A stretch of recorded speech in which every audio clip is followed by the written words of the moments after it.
हिंदू पंचांग के अनुसार हर महीने आने वाली कृष्ण पक्ष की अष्टमी तिथि के दिन मासिक काला अष्टमी होती है, जो भैरव नाथ को समर्पित है।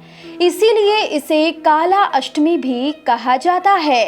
मान्यता है कि इस दिन महादेव के स्वरूप काल भैरव जी की विधि विधान पूर्वक पूजा अर्चना करने और उनके लिए व्रत रखने से व्यक्ति को असीम शक्तियां मिलती है।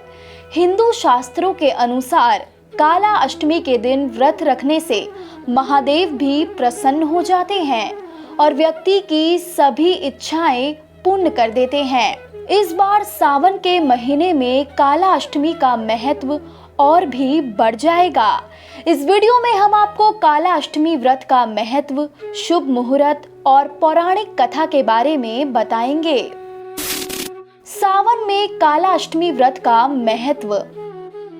मान्यता है कि सावन में पड़ने वाली काला अष्टमी व्रत के दिन काल भैरव की पूजा अर्चना करने से सभी नकारात्मक ऊर्जा और व्यक्ति के शत्रुओं का नाश होता है।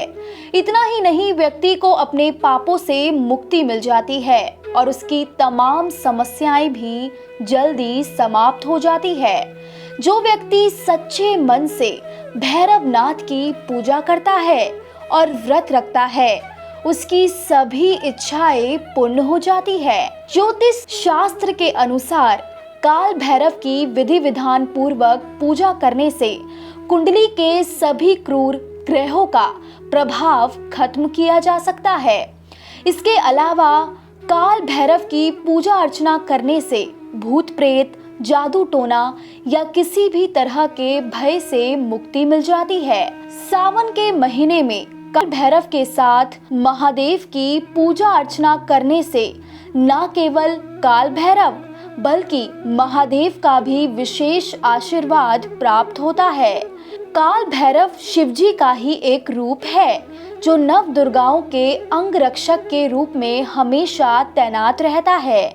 इसीलिए हर दुर्गा मंदिर में एक काल भैरव का मंदिर या काल भैरव की मूर्ति अवश्य होती है। मान्यता है कि काल भैरव का व्रत रखने वाले या पूजा करने वाले व्यक्ति यदि काल भैरव की पसंदीदा चीजें जैसे सरसों का तेल, नारियल, काले तिल, उड़द, मदिरा और खुशबूदार धूप यदि दान करते हैं तो उनसे काल भैरव जल्दी प्रसन्न हो जाते हैं और उनके जीवन की सभी समस्याओं को तुरंत दूर कर देते हैं।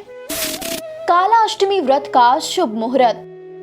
सावन में काला अष्टमी तिथि का प्रारंभ शनिवार 31 जुलाई 2021 की सुबह 5:40 से हो जाएगा और इसका समापन रविवार 1 अगस्त 2021 की सुबह 7:56 पर होगा।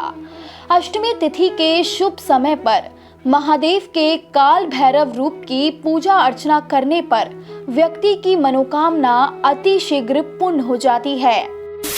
काला अष्टमी से जुड़ी पौराणिक कथा। शास्त्रों में बताई गई काला अष्टमी से जुड़ी पौराणिक कथा के अनुसार एक बार भगवान श्री हरि विष्णु और ब्रह्मा जी के बीच श्रेष्ठता को लेकर बहस होने लगी। ये बहस इतनी बढ़ गई कि सभी देवी देवताओं को बुलाया गया और उनसे पूछा गया कि विष्णु और ब्रह्मा जी में से सबसे श्रेष्ठ कौन है। सभी के विचार अलग अलग थे। कोई भगवान विष्णु को समर्थन दे रहा था तो कोई ब्रह्मा जी को सर्वश्रेष्ठ बताने लगा, लेकिन सभी ऋषि मुनियों ने महादेव को श्रेष्ठ मान लिया। जिसके बाद ब्रह्मा जी को यह बात अच्छी नहीं लगी और उन्होंने महादेव के खिलाफ अपशब्द कहना शुरू कर दिया, जिससे कि महादेव गुस्से में आ गए और इसी गुस्से से काल भैरव का जन्म हुआ। इस भैरव अवतार का वाहन काला कुत्ता बना, जिस कारण महादेव की इस अवतार को महाकालेश्वर व दंडाधिपति भी कहा जाता है। शास्त्रों के अनुसार काल भैरव ने महादेव का अपमान करने पर ब्रह्मा जी के 5 सिर में से एक सिर काट दिया था, जिस कारण काल भैरव के ऊपर ब्रह्मा हत्या का पाप आ गया। कहते हैं कि जब ब्रह्मा जी ने महादेव से माफी मांगी, तभी शिवजी अपने असली रूप में आए, लेकिन ब्रह्म हत्या के कारण भैरव जी को इसका दंड मिला और उन्हें कुछ समय के लिए भिखारी बनकर रहना पड़ा। फिर कई सालों बाद वाराणसी में भैरवनाथ का दंड खत्म हुआ, जहां से भैरव देव का एक नाम दंडपाणि भी पड़ा।